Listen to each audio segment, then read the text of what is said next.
மூன்றாவது ஆண்டில் தொடரும் உக்ரைன் போரில் ரஷ்யா தனது அதி உச்ச ஆயுதத்தை களத்தில் இறக்கியுள்ளது.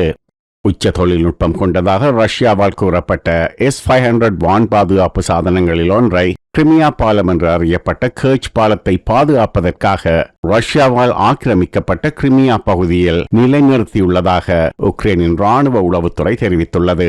இது உண்மையாக இருந்தால் ஒரு நேரடி போரில் S-500 வான் பாதுகாப்பு சாதனம் களமிறக்கப்பட்டிருப்பது இதுவே முதல் தடவை.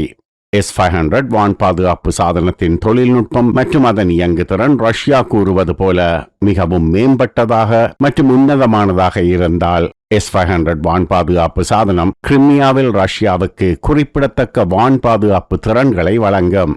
குறிப்பாக பாலிஸ்டிக் ஏவுகணைகளுக்கு எதிராக கிரிமியா பகுதி S-500 வான் பாதுகாப்பு சாதனத்தால் பாதுகாக்கப்பட வேண்டும். S-500 வான் பாதுகாப்பு சாதனத்தின் கூறுகள் எலிமெண்ட்ஸ் கிரிமியாவின் கர்ச் நகரில் தோன்றியதாக உக்ரைனின் ராணுவ உளவுத்துறையின் தலைவர் லெப்டினன்ட் ஜெனரல் கைரிலோ புடனோவ் தெரிவித்துள்ளார்.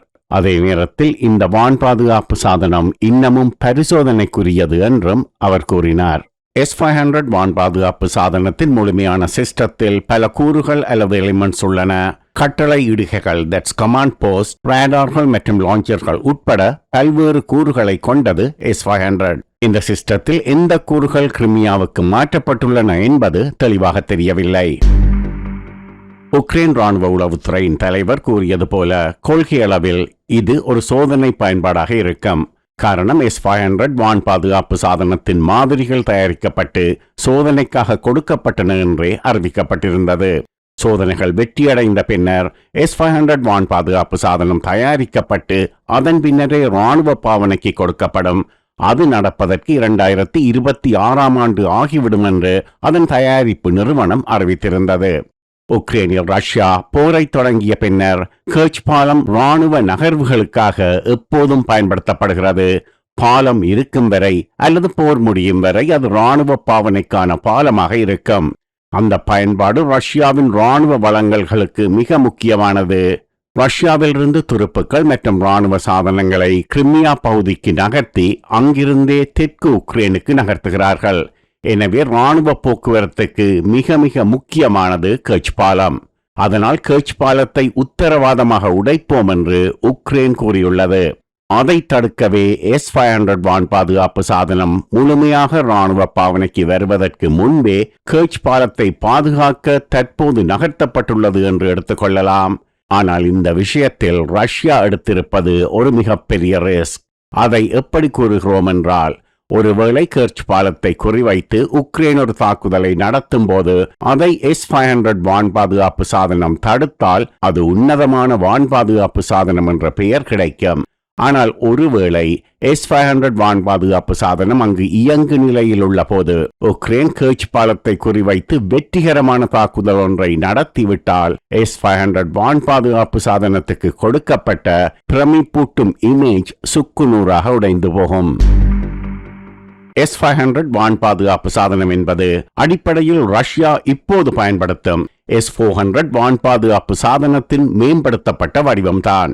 இதை தயாரிக்க தொடங்கிய போது 2 முக்கிய காரணங்களுக்காக அது தயாரிக்கப்படுகிறது என்று ரஷ்யா அறிவித்திருந்தது.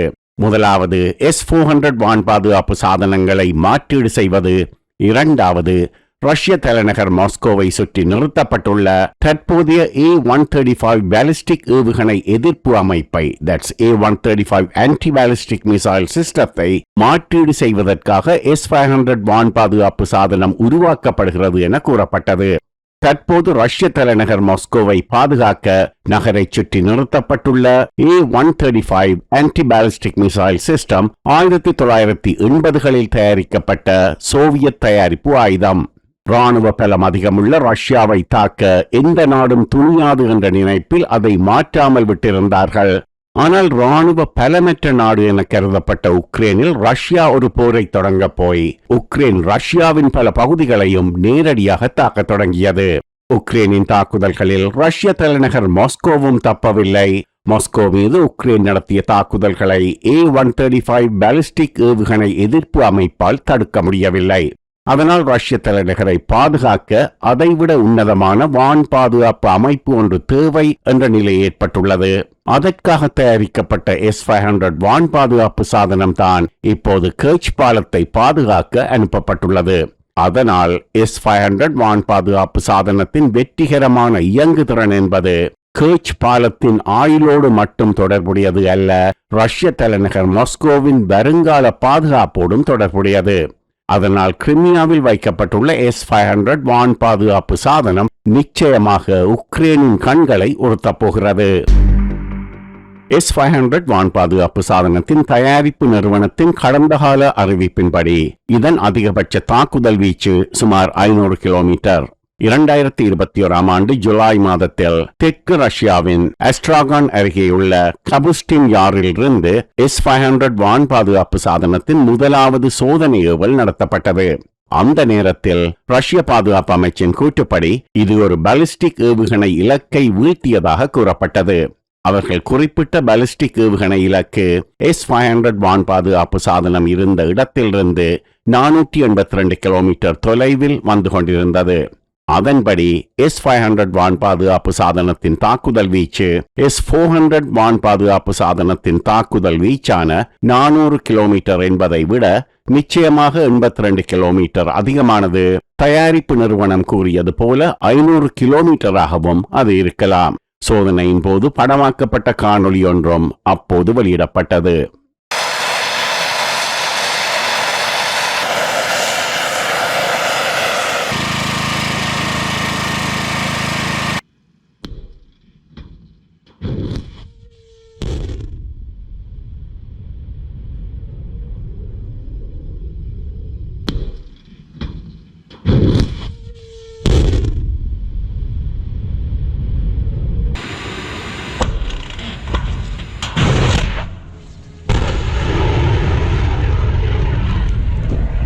இப்போது கிரிமியாவில் உள்ள ரஷ்ய ராணுவ இலக்குகளை பாதுகாக்க நிறுத்தப்பட்டுள்ள பிரதான வான் பாதுகாப்பு சாதனமாக இருப்பது S-400. கிரிமியாவில் S-400 இயங்கு நிலையில் இருந்த போதிலும் கிரிமியாவில் உள்ள ரஷ்ய ராணுவ இலக்குகள் மீது உக்ரைன் வெற்றிகரமான தாக்குதல்களை நடத்தியது. இங்குள்ள மிக முக்கியமான விஷயம், உக்ரைனின் வெற்றிகரமான தாக்குதல்களில் குறிவைக்கப்பட்ட ரஷ்ய ராணுவ இலக்குகளில் S-400 வான் பாதுகாப்பு சாதனமும் அடங்குகிறது. அதாவது உக்ரைன் ஏவிய ஏவுகணையை இடைமறித்து சுட்டு வீழ்த்த வேண்டிய ரஷ்ய S-400 வான் பாதுகாப்பு சாதனமே உக்ரைனின் தாக்குதலில் அளிக்கப்பட்டது. கிரிமியாவில் நடக்கும் தாக்குதல்களை 2 விதமாக பிரிக்கலாம். ஒன்று ஆளற்ற விமான தாக்குதல், மற்றது ஏவுகணை தாக்குதல். ரஷ்ய தயாரிப்பு S-400, S-500 வான் பாதுகாப்பு சாதனங்கள் மட்டுமல்ல, அமெரிக்க தயாரிப்பு பேட்ரியாட் வான் பாதுகாப்பு சாதனம் கூட ஆளற்ற விமானங்களை தடுக்கும் விதத்தில் தயாரிக்கப்படுவதில்லை. அதற்கு வேறு மலிவான வான் பாதுகாப்பு சாதனங்கள் உள்ளன. இந்த பெரிய வான் பாதுகாப்பு சாதனங்கள் விமானங்கள் மற்றும் ஏவுகணைகள் போன்ற பெரிய வான் இலக்குகளை தாக்கும் விதத்தில் தயாரிக்கப்படுகின்றன. ஏவுகணைகளில் குரூஸ் ஏவுகணைகளை இடைமறித்து சுட்டு வீழ்த்துவது சுலபம், ஆனால் பாலிஸ்டிக் ஏவுகணைகளை இடைமறித்து சுட்டு வீழ்த்துவது கடினம். முன்பு கிரிமியாவில் ரஷ்ய S-400 வான் பாதுகாப்பு சாதனத்தின் மீது தாக்குதல் நடத்த உக்ரைன் ஏவிய ஏவுகணைகள் பிரிட்டிஷ் தயாரிப்பு ஸ்ட்ராம் ஷேடோ ஏவுகணைகள். ஸ்ட்ராம் ஷேடோ ஏவுகணைகள் விமானங்களிலிருந்து ஏவப்படும் குரூஸ் ஏவுகணைகள். அதையே S-400 வான் பாதுகாப்பு சாதனத்தால் தடுக்க முடியாமல் தானே அழிந்து போனது. இப்போது அமெரிக்கா உக்ரைனுக்கு கொடுத்திருக்கும் நீண்ட தூர ஏவுகணை ஆர்மி டாக்டிக்கல் மிசைல் சிஸ்டம், சுருக்கமாக ATACMS. இந்த ATACMS ஒரு பாலிஸ்டிக் ஏவுகணை, குரூஸ் ஏவுகணையை விட தடுப்பதற்கு கடினமான ஏவுகணை. இந்த ஏவுகணையை பயன்படுத்தி கர்ச் பாலத்தை உக்ரைன் தாக்கலாம் என்ற நோக்கில் அதை தடுப்பதற்கு ரஷ்யா S-500 வான் பாதுகாப்பு சாதனத்தை கிரிமியாவுக்கு அனுப்பியிருக்கலாம். அமெரிக்காவால் கொடுக்கப்பட்ட ATACMS ஏவுகணைகளை பயன்படுத்தி உக்ரைன் கிரிமியாவுக்கு அருகே கருங்கடலில் மே மாதம் 30ஆம் தேதி நடத்திய தாக்குதலில் ரஷ்ய கடற்படையின் தரையிறக்க கப்பல் ஒன்று தாக்கி மூழ்கடிக்கப்பட்டது. ரஷ்ய கடற்படையின் தரையிறக்க கப்பல்கள் ரஷ்ய துருப்புக்கள் மற்றும் ராணுவ சாதனங்களை ரஷ்யாவிலிருந்து கிரிமியாவுக்கு கொண்டு செல்வதற்கு முக்கியமானவை. அதனால் தான் குறிப்பாக தரையிறக்க கப்பல் குறிவைத்து தாக்கியளிக்கப்பட்டது. தரையிறக்க கப்பல் முக்கியமான இலக்கு என்பதில் சந்தேகமில்லை. இருந்த போதிலும் தரையிறக்க கப்பலை விட உக்ரைனுக்கு கர்ச் பாலம் மிகப்பெரிய பரிசு. அதனால் தான் ரஷ்யா ரிஸ்க் எடுக்கவும் தயங்காமல் S-500 வான் பாதுகாப்பு சாதனத்தை கிரிமியாவுக்கு அனுப்பியுள்ளது.